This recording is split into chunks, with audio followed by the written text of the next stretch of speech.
Μύρης, Αλεξάνδρεια του 340 μετά Την φορά όταν έμαθα που ο Μύρης πέθανε, πήγα στο σπίτι του με όλο που τα αποφεύγουν εισέρχονται των χριστιανών τα σπίτια, προπάντων όταν έχουν θλίψεις εορτές. Στάθηκα σε διάδρομο. Δεν θέλησα να προχωρήσω ποιοντός, γιατί αντιλήφθην που οι συγγενείς του παθημένου με έβλεπαν με προφανή απορία και με δυσαρέσκεια. Τον είχαν σε μια μεγάλη κάμαρη, που από την άκρη όπου στάθηκα είδα κομμάτι ολοτάπητες πολύτιμη και σκευή εξ αργύρου και χρυσού.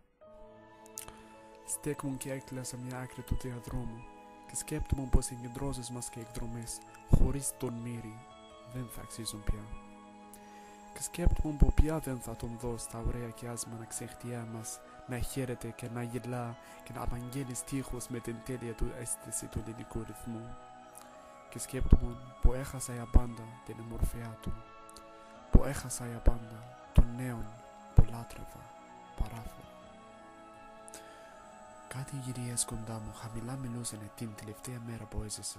Στα χείλη του διαρκώς το όνομα του Χριστού, στα χέρια του βαστούσαν ένα σταυρό.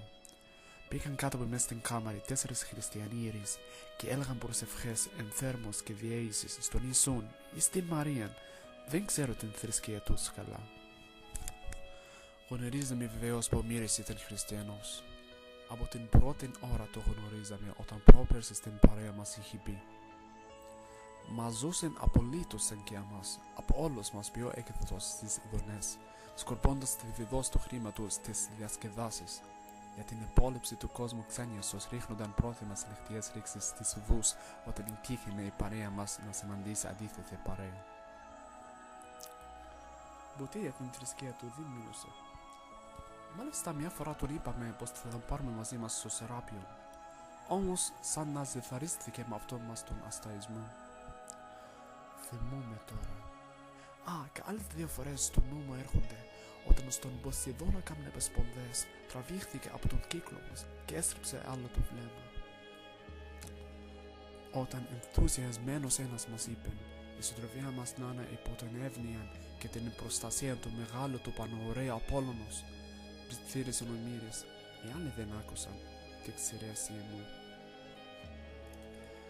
Οι χριστιανοί ιερείς μεγαλοφώνος για την ψυχή του νέου δέοντα παρατηρούσαμε πώς η επιμέλεια και με τι προσοχή τακτική στους τύπους της θρησκείας τους ετοιμάζονται όλα για την χριστιανική κηδεία.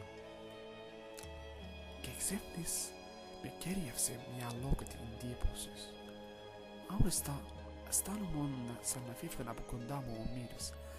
Αισθάνομουν που ενώθη χριστιανός με τους δικούς του και που γίνομουν ξένος εγώ. Ξένος πολύ. Ένιωθα κι όλα μια αμφιβολία να με σημώνει, μήπως και είχα γελαστεί από το πάθος μου και πάντα του ήμουν ξένος. Πετάχθηκα έξω από το φρικτό του σπίτι, έβγα γρήγορα πριν αρπαχθεί, πριν αλλοιωθεί από την χριστιανοσύνη τους η θύμηση του Μύρη.